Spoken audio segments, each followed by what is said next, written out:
Hey, remember me? It's been a while. This is a new series, a little something I've been cooking up. Games consoles throughout the ages. A series where I look at the different video game consoles that have been released throughout the ages. It's pretty self-explanatory, and I thought it'd be a good idea to start with the Nintendo Wii. Welcome to the year 2006. Gaming pioneers and juggernauts Nintendo gather around the campfire at their HQ in Kyoto, Japan. Now, originally founded in 1889 under a different moniker, Nintendo had come a long way from their handmade playing card manufacturing days. They had created and released many an iconic game console throughout the late 1970s, 80s, and 90s. Various well-praised and appreciated franchise coming along with them. Yes, during those periods of time, the Nintendo game systems were the cream of the crop, the top of the top. They were really good for their time, and they delightfully brainwashed the rebellious youths of their respective eras, causing them to pick up a controller and setting them on their way down a rabbit hole of pixels and code, red-adorned plumbers and green-clad heroes of time. The 70s represented the beginning of this trend. The 80s and 90s were where the company came into their own. There was a Nintendo system in virtually every young man's household, it seemed. And barring competition from competitors Sega, a battle I touch upon in my Sonic video by the way, they remained relatively unchallenged in both the home nation of Japan and overseas in the coveted American and European markets. This heyday, this 15 seconds of fame became a dynasty, an empire which profited from the spoils of the consumer for well over 2 decades. It would never slow down, it couldn't, impossible, nope,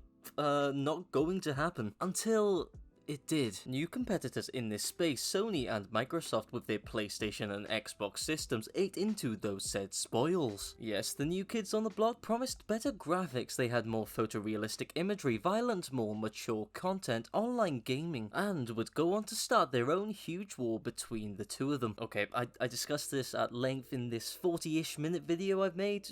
Okay, enough self-promotion for one video, I promise. Anyway, the two new guys had broke onto the scene. Come 2001, with the release of the Nintendo GameCube, a shiny brand new console from, you guessed it, Nintendo, couldn't stop both Sony and Xbox from eclipsing the old master. The GameCube would go on to sell just over 21 million units, the Xbox sold a good few million more on top of that, and Sony's PlayStation 2, well, let's just say it was popular. The GameCube had attempted to stand on its own 2 feet against the challengers with good enough graphical potential, optical disc technology, and used that classic wired controller setup. They tried but had been truly, utterly beaten, but they were not to be denied their place at the table among the new age of gaming giants. No. Nintendo thought, why compete at the top and be beaten when you can simply try something innovative and undercut the market? Shortly after the GameCube's release, times at Nintendo were a-changing. Hiroshi Yamauchi had stepped down from his role of company president. Satoru Iwata given the nod to steer the ship. Along with fellow top dogs Shigeru Miyamoto and Genyo Takeda, Iwata set about researching into what the market wanted. He had seen Nintendo slip behind on keeping up with the current trends. He saw that third-party developers were struggling to use the awkwardly built Nintendo hardware to build their games. He saw that gaming had become something that was perceived to be only enjoyable to a certain demographic. And basically he said, let's change all that. Let's not compete on the hardware side of things, let Sony and Microsoft have that selling point. Instead, we'll focus on changing gaming as a whole. Let's make it inclusive, let's make it different, let's get to work. Takeda took charge of the hardware development while Miyamoto handled the controller design. Let's go into Takeda's work first. The hardware itself was made from using parts that were off the shelf, parts that were already in circulation, parts that didn't have to be designed or customized to fit Nintendo's needs. This was a new process for Nintendo, ultimately reducing the overall price point. Let's run through some of those parts, shall we? Central Processing Unit, an IBM PowerPC based processor named Broadway. This was a more power economic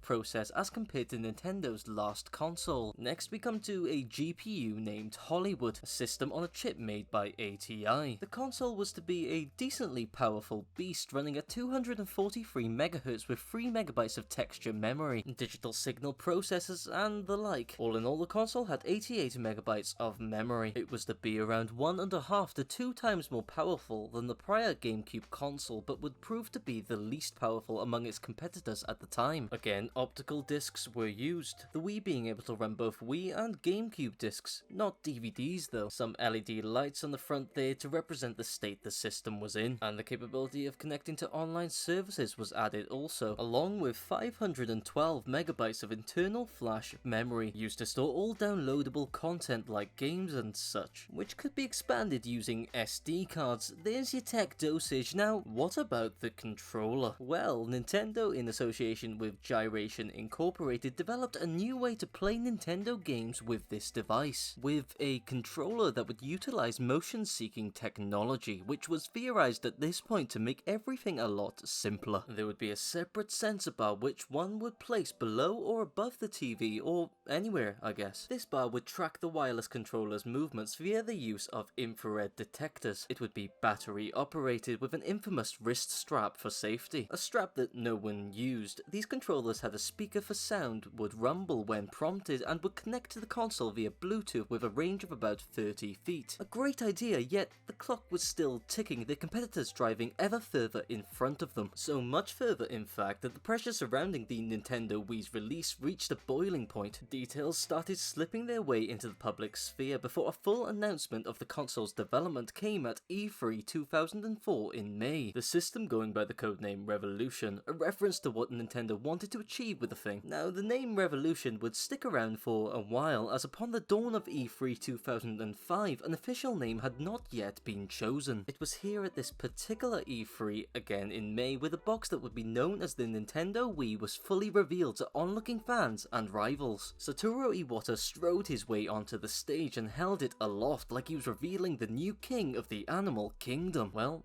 there it is. What did we notice about it then? Well, its size. It was small, but not embarrassingly so, for having a small console has its benefits. More room in the house for families, less likelihood of it overheating, less power, yes, but it's how you use it. The demonstration model was also black, which was odd considering it would only originally release donning a clean shade of white. And have you noticed something is missing? The controller. No mention of that new spangled motion sensor tech yet. That would be reserved for when it was ready to show off a mere 4 months later in September at the '05 Tokyo Game Show by Iwata himself once again. This time he had someone to back him up with glowing recommendations coming from legendary game developer Hideo Kojima. Here you can see the safety strap added onto it so you didn't accidentally rocket the controller into Grandma's dome. Also revealed was a secondary element to this controller, a detachable nunchuck. These were made to add variation to the gameplay. The console was still called Revolution, and with it being practically revealed, Nintendo now needed a name for the thing. They wanted something that was memorable, something easy to recollect for everyone worldwide, something that represented the togetherness Nintendo were hoping to tap into. A few weeks went by, multiple arduous meetings, until in one such meeting someone had it. Why don't we call it the Nintendo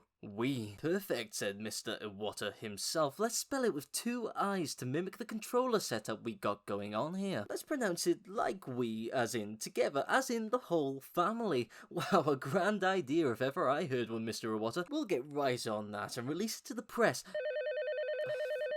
Hold on.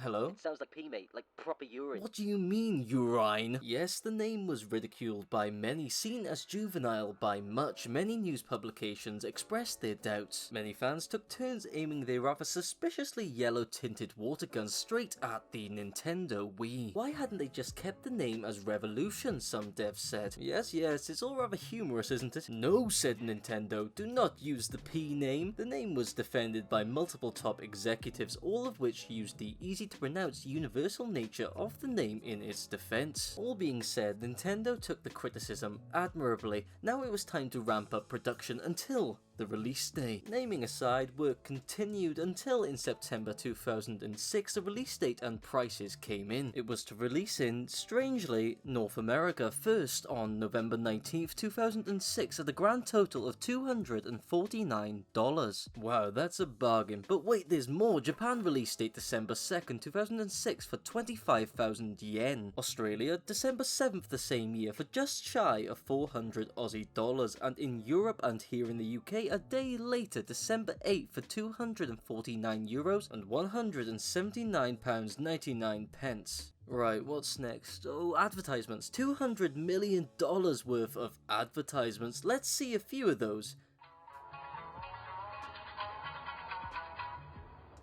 Yep, great stuff. Using a few buzzword slogans, Nintendo advertised this system to everyone. Grandparents that had led bedridden for years now had their golden ticket, an opportunity to bond with the new age grandkids with their blasted technology. A cheap, affordable console for everyone. What's not to like? As it would turn out, not much, as upon the Nintendo Wii's release, the scenes in game stores everywhere were chaotic to say the least. Long queues, packed out shop floors, wallets opening and cash registers chiming. Nintendo fans in their droves came out to purchase this entirely new and different product, and they represented a decent portion of the consumer base, but what really drove those numbers off the charts were the amount of casual consumers. Those individuals who had seldom picked up a controller in their lives. They were tempted into buying the console through the quite robust marketing campaign. Nintendo had hit a sweet spot in the market, selling to loyal die-hard fans